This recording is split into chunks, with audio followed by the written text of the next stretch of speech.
దేవుని నామాన మహిమ కలుగును గాక. హల్లెలూయా. అందరికీ వందనాలు. అందరూ బాగున్నారమ్మా. దేవాదేవుడు మరి యొక్క నూతన దయచేసిన దేవాదేవునికి వందనాలు చెల్లించుకుంటూ ఈ దినపు వాగ్దానం ధ్యానించుకుని ప్రార్థన చేసుకుని మన పనులు ప్రారంభించుకుందాం. ఈ దినపు వాగ్దానం, సజీవుడిని నిన్ను స్తుతించున్నాను. యెషయా గ్రంథం 38:19 వచనంలో, సజీవుడిని నిన్ను సజీవులు సజీవులేగా దీన్ని స్తుతించెదరు. ఎవరినైనా స్తుతిస్తామంటే సజీవంగా మనం. అందుకే సజీవులుగా మనం ఏం చేయాలని స్తుతిస్తూ ఉన్నాం. అంతే, మన సజీవులు ఇక్కడ ఉంచాడు కాబట్టి ఆయన్ని సజీవులు సజీవులుగా ఆయన స్తుతిస్తారు కాబట్టి సజీవుడు నిన్ను స్తుతిస్తున్నాం. అందుకే ఆయన మనం స్తుతిస్తున్నాం. ఎందుకు ఆయన మనకి మరొక నూతన దినం దయచేసాడు, మరొక దినం మనకు ఇచ్చాడంటే ఆయన కృపే కదా. మన సజీవులు లెక్కన ఆయన ఇచ్చిన దానికి మనం ఏం చేయాలి? కృతజ్ఞతగా ఆయన స్తుతించాలి అని ప్రభువు చెప్తున్నాడు. చూడండి, కీర్తనకారుడు కీర్తన గ్రంథం 118:17 వచనంలో, నేను చావను, సజీవుడని యెహోవా క్రియలను వివరించేదను.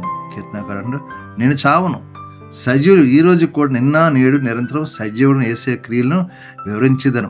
ఆయన చేసిన మేళ్ళు మనం వివరించాలి.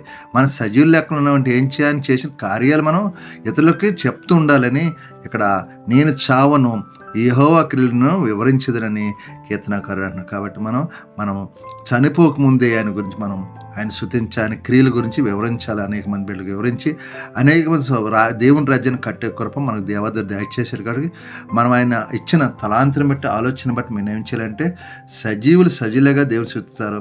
అందుకనే సజీవుడిగా ఉండి ఇది నాన్న ఆయన స్తుతిస్తున్నాను, నేను చావును, నేను యెహోవా క్రియలు వివరించదని కీర్తనకారుడు అంటున్నాను. చూడండి, కీర్తన గ్రంథం 145:4 వచ్చిన మరొక మాట మాట్లాడుతున్న కీర్తనకారుడు.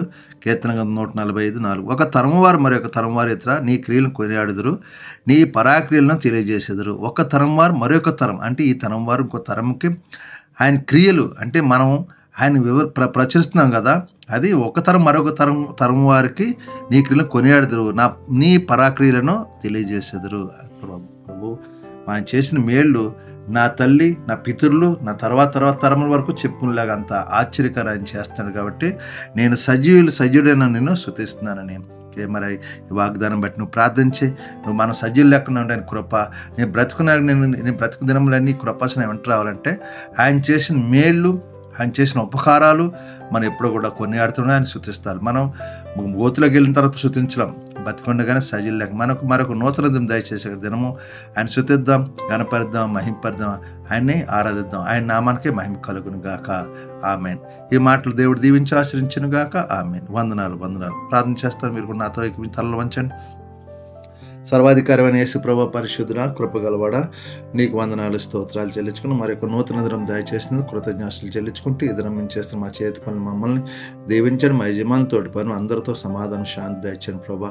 మా చుట్టూ మీకు కంచి వేయండి ప్రభు. వెళ్ళే ప్రతిఫలంలో జయాన్ని, విజయాన్ని దయచేస్తుడు సాతాన్ని ఎటువంటి గలిబిలు చేయకుండా శాంతిని, సమాధానం నింపండి.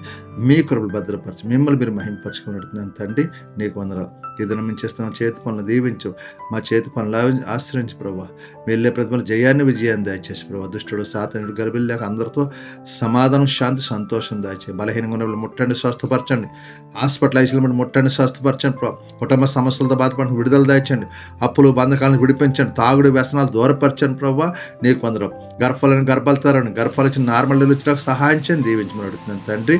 నీకు స్తోత్రాలు. ఇద్దరిని బట్టి ఏ పనులు అయ్యా జరిగే కృప దయచేసి ఆటంకాలు కలిపి దూరం. ఏదైనా పుట్టినరోజులు, పెళ్లి రోజులు జరుపుకున్న బిడ్డలు దీవించు, ఆశ్రయించు, కృప చూపి. ఇలాంటి పుట్టినరోజులు, పెళ్లి రోజులైనా జరుపుకున్న బిడ్డలు దయచేసి మీ కృప భద్రపరిచి కాచి కాపాడమని, సజీవుడని నేను స్తుతించే కృప అందరికీ దయచేయమని, మీకే మహిమ, ఘనత, ప్రభావం పొందుకోమని యేసు పరిశుద్ధం అడుగుతున్నాను తండ్రి. ఆమెన్. వందనాలు. ప్రభు మిమ్మల్ని మీ కుటుంబం బహుగా దీవించును గాక. వందనాలు. ఆమెన్. ప్రభువు నామంలో ఈ వీడియో వీక్షించిన ప్రతి ఒక్కరికి జీసస్ స్వస్థత ప్రార్థనా మందిరం వారి ప్రత్యేక వందనాలు తెలియజేసుకుంటున్నాము. మరి ఇంకెన్నో సందేశాలు, వీడియోలు, సంఘ కార్యక్రమాలు మీకు అందుబాటులోకి రావడానికి పక్కనే ఉన్న సబ్స్క్రైబ్ బటన్ని ప్రెస్ చేసి బెల్ ఐకాన్ని కూడా ప్రెస్ చేయాల్సిందిగా కోరుకుంటున్నామండి.